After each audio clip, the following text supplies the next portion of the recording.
بغاوت کے جرم میں انگریز حکومت نے مولانا ابوالکلام آزاد کو بنگال سے نشکاست کر دیا تھا۔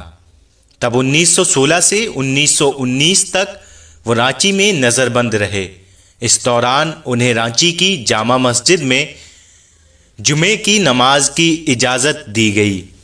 جب وہ مسجد پہنچے تو لوگوں نے انہیں پہچان لیا اور ان سے ہی جمعے کا خطبہ دینے کو کہا۔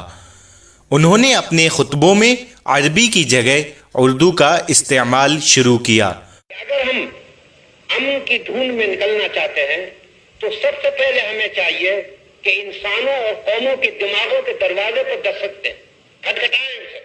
خطبے میں کہا کہ جنگ آزادی میں حصہ لینا مسلمانوں کا دینی فریضہ ہے، اور انہوں نے ہندو مسلم اتحاد پر زور دیا۔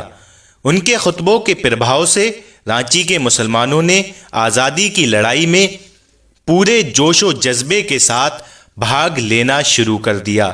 اس کے اثر سے رانچی کے ہندوؤں نے مولانا ابوالکلام آزاد سے کہا کہ وہ بھی ان کا خطاب سنیں گے۔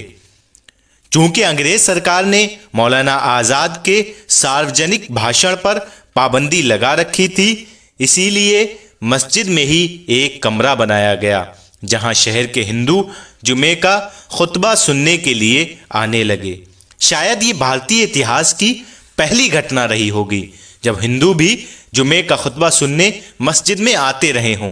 انہی دنوں 1919 میں جب دلی کے مشہور ہندو دھرم گرو سوامی شردھانند نے جامع مسجد میں آ کر خطاب کیا تو مسلمانوں میں کچھ لوگوں نے اعتراض کیا۔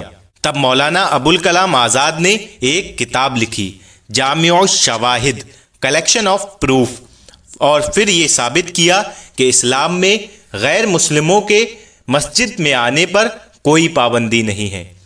ہندو مسلم کے بیچ کی دوریوں کو ختم کرنے کی ان کی کوششیں بھارتی اتہاس کا ابھن حصہ ہیں۔ اپنے پرانے کارناموں کے بارے میں مولانا ابوالکلام آزاد کہتے ہیں، یہ امر واقع ہے کہ الہلال نے 3 سال کے اندر مسلمانان ہند کی مذہبی اور سیاسی حالت میں بالکل ایک نئی حرکت پیدا کر دی۔ پہلے وہ اپنے ہندو بھائیوں کی پولیٹیکل سرگرمیوں سے نہ صرف الگ تھے بلکہ اس کی مخالفت کے لیے بیوروکریسی کے ہاتھ میں ایک ہتھیار کی طرح کام دیتے تھے۔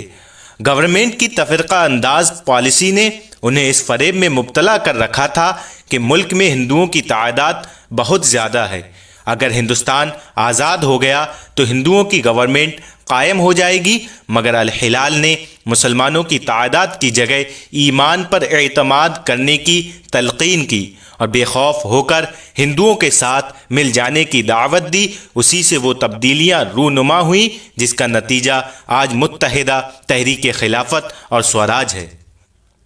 بیوروکریسی ایک ایسی تحریک کو زیادہ عرصہ تک برداشت نہیں کر سکتی تھی، اسی لیے پہلے الہلال کی ضمانت ضبط کی گئی، پھر جب البلاغ کے نام سے دوبارہ جاری کیا گیا تو 1916 میں گورنمنٹ آف انڈیا نے مجھے 4 سال کے لیے نظر بند کر دیا۔